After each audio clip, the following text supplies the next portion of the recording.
নমস্কার বন্ধুরা, আশা করি সবাই ভালো আছেন। লিগাল ফর অল চ্যানেলে আপনাদের সবাইকে স্বাগত জানাই। বন্ধুরা, আজকে দীপাবলির এই প্রাক মুহূর্তে সবাইকে জানাই আন্তরিক শুভেচ্ছা এবং ভালোবাসা। আজ এই দীপাবলির এই আগে একটু ধাঁধা আপনাদেরকে লাগিয়ে দেব। একটু বিতর্কিত কিছু বিষয় আজকের জন্য রেখেছি, যে বিতর্কিত বিষয়গুলো আপনাদের সঙ্গে আলোচনা করব। যে স্ত্রীরা যখন খোরপোশ পেতে পারে, তাহলে স্বামী কি খোরপোশ পেতে পারে? এই বিতর্কিত আলোচনায় কিন্তু আজকে সম্পূর্ণ ভিডিওতে করতে চলেছি। কিন্তু তার আগে কিছু ভালো লাগার মুহূর্ত, কিছু কথা আপনাদের সঙ্গে আজকে আমি শেয়ার করতে চাই। তার কারণ আপনাদের ভালোবাসায়, আপনাদের সাথে, আপনাদের সহযোগিতায় আমাদের চ্যানেলটি কিন্তু 1 লক্ষ সাবস্ক্রাইবার পূর্ণ করেছে এবং তার যাত্রা এখনও কিন্তু সে চালিয়ে যাচ্ছে। বিগত প্রায় 2.5 থেকে 3 বছর, যতদূর আমার ধারণা, আমি এই চ্যানেলটি শুরু করেছিলাম লকডাউনের সময়, করোনার সময় যখন লকডাউন হয়েছিল তখন শুরু করেছিলাম। তো সেই সময় থেকে চালু হয়েছে এবং এই কিছু দিনের মধ্যে আপনারা আমাদেরকে এতটাই ভালোবাসা দিয়েছেন, তার জন্যে আপনাদের কাছে আমরা আন্তরিকভাবে কৃতজ্ঞ। আর এই যে আমাদের সিলভার বাটনটি আমরা পেয়েছি, এটি আমাদের অর্জিত নয়, সম্পূর্ণই আপনাদের ভালোবাসার ফল। এবং এই যে ভালোবাসা আমাদেরকে দেওয়ার জন্য আপনাদেরকে অনেক অনেক অনেক অনেক আন্তরিক কৃতজ্ঞতা। তো আজকে যে বিষয়টা নিয়ে কথা বলবো, সেই বিষয়টি হলো যে মেনটেনেন্স বা খোরপোশ যদি স্ত্রী পেতে পারে, তাহলে পুরুষরা কেন কিংবা স্বামীরা কেন পাবে না? অনেক ক্ষেত্রেই দেখা যায় যে স্ত্রী হয়তো চাকরি করছে, কিন্তু হয়তো কোনো কারণে স্বামী হয়তো আগে চাকরি করতো কিংবা তার পরিস্থিতি কোনো রকম ছিল, এখন তার হয়তো চাকরি নেই, চাকরি চলে গেছে, এখন সে বেকার। সেক্ষেত্রে স্ত্রী কেন খোরপোশ স্বামীকে দেবে না? যে ক্ষেত্রে স্ত্রী যদি কোনো কাজ না করে, তাহলে স্বামী যদি তাকে খোরপোশ দিতে বাধ্য হয়, তাহলে স্ত্রী কেন খোরপোশ স্বামীকে দেবে না? এই বিষয় নিয়ে কিন্তু আজকে আলোচনা করব। এবং এই বিষয়ের উপরে কিন্তু বম্বে হাইকোর্ট একটি জাজমেন্টও দিয়েছেন। বম্বে হাইকোর্ট কিন্তু স্বামীর পক্ষে খোরপোশ অর্ডার করেছেন।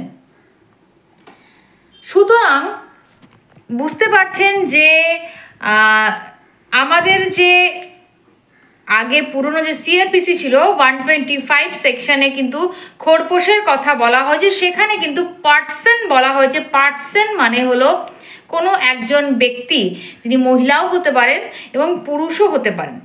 কিন্তু যখন সেটাকে ইলাবোরেট করা হয়েছে, সেই জায়গায় কিন্তু ওয়াইফ অফ দ্যাট পার্সন বলা হয়েছে, তো স্ত্রীর কথা বলা হয়েছে। তো সেই ক্ষেত্রে দাঁড়িয়ে পার্সন যখন বলা হয়েছে, সেই জায়গা থেকে দাঁড়িয়ে, এবং আগেকার যে ব্যাপারটা ছিল, অর্থাৎ আগে কিন্তু স্ত্রীরা অর্থাৎ মহিলারা এত বেশি নিজের পায়ে কিংবা স্বাবলম্বী ছিলেন না, তখন কিন্তু তারা স্বামীর আন্ডারেই থাকতেন এবং স্বামীর উপরেই নির্ভরশীল থাকতেন তার সমস্ত খরচাপাতির জন্যে।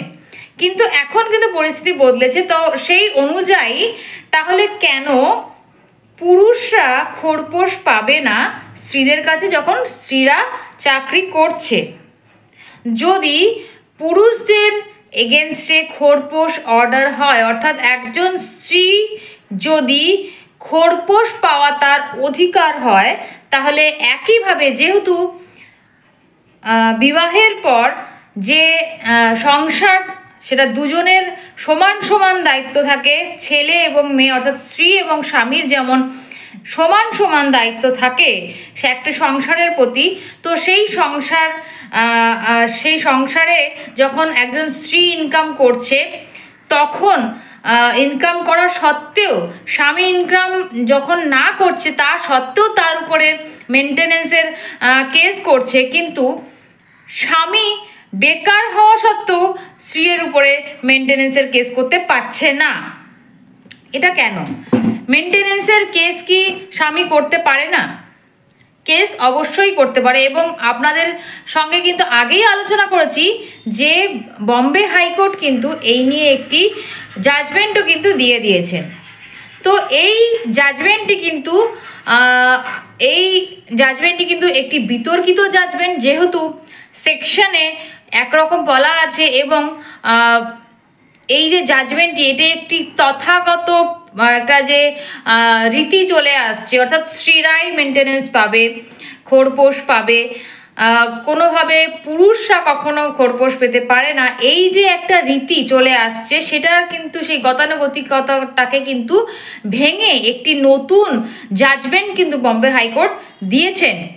এবং এই আমরা কিন্তু জানি যে হাইকোর্ট যখন কোনো জাজমেন্ট দেন, সেই জাজমেন্ট কিন্তু লোয়ার কোর্ট এবং সমস্ত হাইকোর্ট কিন্তু সেটাকে মানতে বাধ্য থাকে।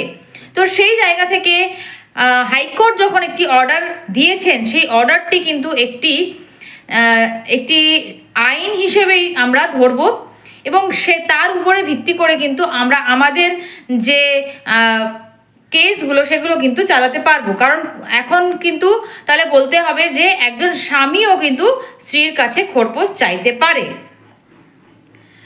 তো আশা করি আজকের ভিডিও আপনাদের ভালো লাগলো। যদি ভালো লেগে থাকে তাহলে নিশ্চয়ই লাইক, কমেন্ট, শেয়ার করবে, এবং আমাদের পাশে এইভাবে আপনারা সাপোর্ট করে যাবেন, আমাদেরকে আগে এগিয়ে যাওয়ার জন্যে আরও বেশি উৎসাহ দেবেন।